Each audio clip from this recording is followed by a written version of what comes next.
Welcome to the latest edition of the Crew Coaches Corner. We are joined today by Jackie Ralston, the head coach of the UMHB Women's Golf Program. Jackie, thanks for your time. And now the Women's Golf Program will open its fall season with the ASC Preview September 21st and 22nd in Brownwood.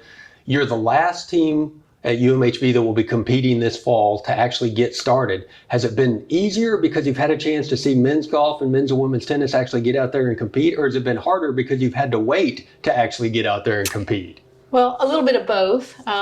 We've tried to, keep things as normal as possible. Mm-hmm. The fact that we can get out away from everybody and be out on our own and social distance and be able to control all that, that's been great.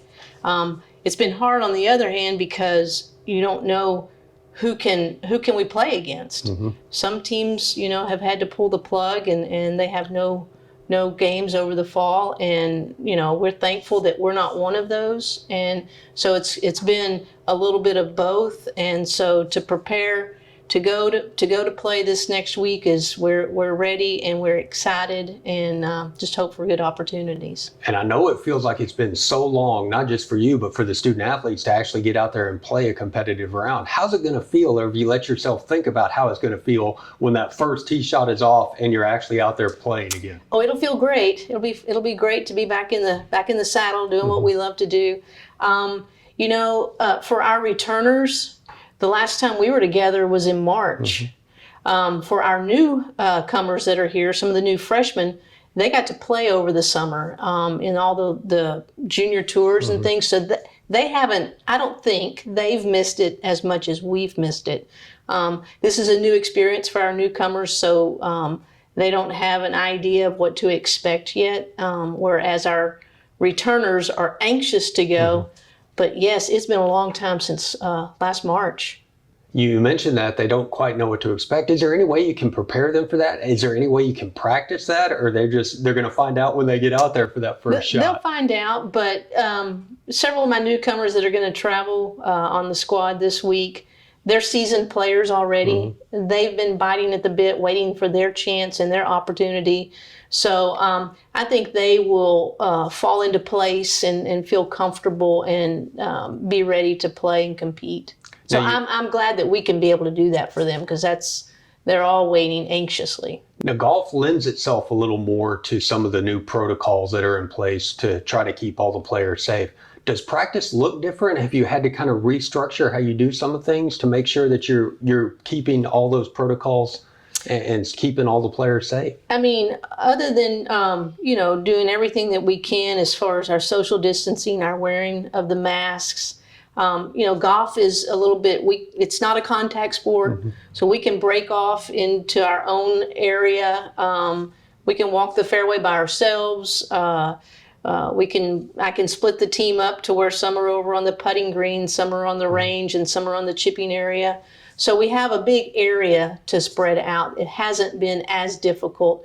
We just have to be careful not to become complacent, right? Because you feel like you're out there doing what you've always done, and we are, but you kind of fall back into the routine of forgetting that, we have a pandemic and we need to be careful and keep each other safe. So we keep up with each other. We're quick to remind each other, where's your mask, or hey, let's spread out, or we do everything we can and yet still keep it fairly normal. Daniel White last week mentioned something that I hadn't even thought of, and he said the actual event, the contest, is probably the safest thing they do. It's being on the van and getting there that they have to stop and think about things and go into class and everything like that. I would imagine it's somewhat the same thing for golf too. Once you get out there, that may be the safest place that you can be. I agree. I think it is. It's going to be when we're not playing golf. What are we going to do? Things like no dine-in eating. We'll get it to go, and we'll stay outside, or we'll take it back to the hotel. In the van, we'll be sure to ride with our masks. That'll be different.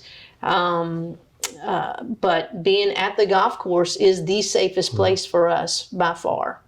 Now, one of the big things about building a team, golf, a lot of people think of as an individual sport, but it is a team sport. And part of that is actually building the team. Now, they can go out and work individually and improve their golf skills. but it's the van rides to the tournament. It's a chance to be together in the hotel and things like that that really help build a team. Sure. And some of that is taken away just by the nature of what we're going through right now. So how do you work on that, and how do you kind of build that team and have some of those opportunities? Well, they can still laugh and giggle and make jokes through their masks. They haven't missed a beat as far as the team camaraderie. I encourage that. I like to see that. I like to see them having a good time. We do everything we can to do things together as a team, whether it be the practicing or team meetings, or we're competing right now amongst ourselves to qualify for a spot on the travel squad, and we're unless they're in class, when we're at golf, we're pretty much together, but within reason. You mentioned the travel squad, and we have not had a chance to talk about the format. With kind of a scaled down feel for this Monday and Tuesday for that first tournament, do you get to play everybody, or are you going to be only limited to your top 5, or how's that going to work in terms of the number of golfers you can take? Well, early on, I'd made the decision to just take 8 girls to the first 2 events, because our first 2 events are going to be back to back. So we're qualifying right now. We still have one more qualifier to go before we set our lineup. Getting them ready. There's been some things that we're just looking at to make sure that we field our best top 5. And then other than that, I'll take 3 additional. The good thing about taking the additional is the tournament that we're going to for Howard Payne hosting, it's also our conference site for our conference championship. So I want to get as many as I possibly can to get there to see the golf course, those who I think could very well crack into the lineup early on. We're competing here at home amongst ourselves to field the best 5. And you mentioned you're taking 8. You've got 13 on the roster. It's Yes. the largest women's golf roster I can remember in my time at UMHB, and that goes back a little ways. What does it say about the credit to yours with so much uncertainty that you've got 13 on the roster, that you were able to bring in that many recruits and keep the ones who might not have had some questions about whether they could come back or not? Right. Wow. It was just one of those years that you went out and you recruited, and every girl that you visited with just was highly interested in coming to Mary Hardin Baylor. First and foremost, to be a student, and they happen to play great golf, and so to bring them in here has been fantastic. I think for what gets a lot of them in here is just the heart of our university. They like who we are, what we stand for, and that's a blessing in itself to help me recruit some of the players that we really truly need. It's been quite remarkable to have 13. It really has. It's just been great. Another great thing is you've got 2 younger siblings of former golfers who played for you here at UMHB. So a little bit of a family tradition going there with Abigail Davis and Jade Ming both here. Yes, and I try not to tell stories on their sisters, but and I'll do the same. I won't tell their sisters about them, but it's cool to have the family legacy for them to continue. That's it's been great with Jade, being Emily's little sister. I'm sure that she told her a lot of things that she could expect, and she's done very well here, and we're excited to have Abigail, Elizabeth's little sister, and I don't know. Abigail, I think, can give Elizabeth a pretty good run for her money. I really do, yeah. And that says something, because both of those older sisters played in the national tournament, so they left pretty impressive legacies. They did. Their sisters are here to break their records. Okay. They've already told me that. Well, that's a great attitude for them to have going in. Now, you talked about the ability for them to have played some tournaments, the newcomers, over the spring and over the summer that weren't available to some of your returners. How did you stay in touch with the returners, and how were you able to keep them involved? Because you couldn't be together physically, you couldn't be together as a team, but it was important to continue to recruit them, so to speak, to make sure that they would come back. Well, communication, just them knowing that we care about them. I care about them all. And when we got the phone call that everything was going to be shut down, it was quite heartbreaking, to say the least. We were we were going along pretty well. We were looking forward to traveling to Arizona, and we were to go to Arizona on a Thursday, and we got the call about 9 o'clock Wednesday evening that the tournament had been canceled. So you had to jump through hoops to take care of all your travel arrangements, talk to the girls, let them know what's going on, kind of uplift them to know that, hey, things could still change, but we'll just wait and see. Things didn't change. Everything was canceled after that point. And just the girls having to go home, continue their studies at home, online.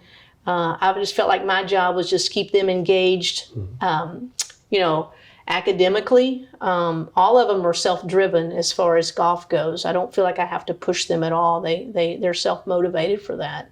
So the main thing was just to make sure that they didn't fall through the cracks doing their online classes and things like that. So we talked throughout the semester to just, stay positive and just get your work done, and things will get back to normal, hopefully the new normal eventually, and it is slowly. With all the difficulties and challenges of things shutting down, from a selfish standpoint, I think we both agree you're coming off your best tournament performance in the last tournament y'all played, and things were building to that point. So you were starting to see the progress. You were really starting to see that improvement. Can you keep that momentum going, or has it been too long, or how do you handle that? No, I think the momentum has continued. A lot of it's going to be because we have more players now. And we've got some incoming freshmen that are going to be able to contribute to the team right away. So the returners know that they have to step up on their game and keep it in shape. And it's not going to be given to them just because they've been here the longest. They're going to have to work to get it.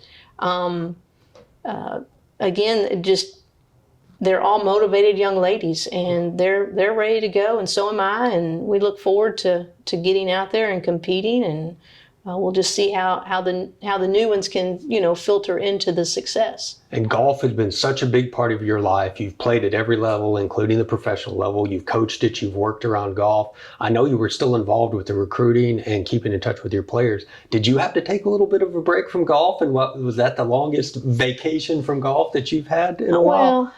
No, not really. I don't play as much as I used to.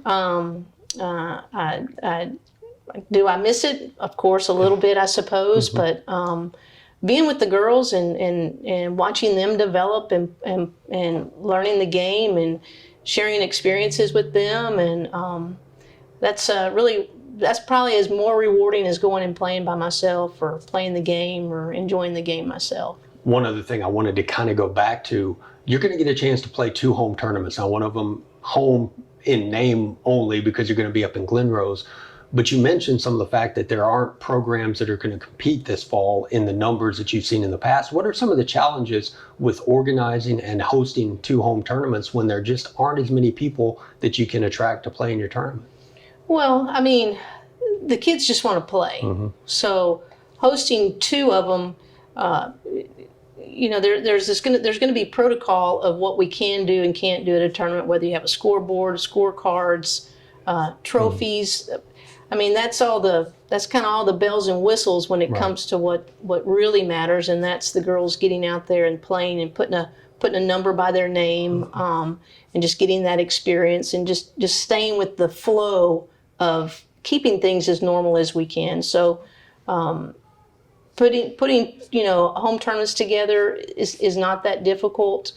It's just finding the opportunity to get to play. Yes, we only have 4 teams within our conference that can compete right now. We're going to see the same teams over and over this semester, but hey, if that's what we have to do to keep things going, we're okay with that.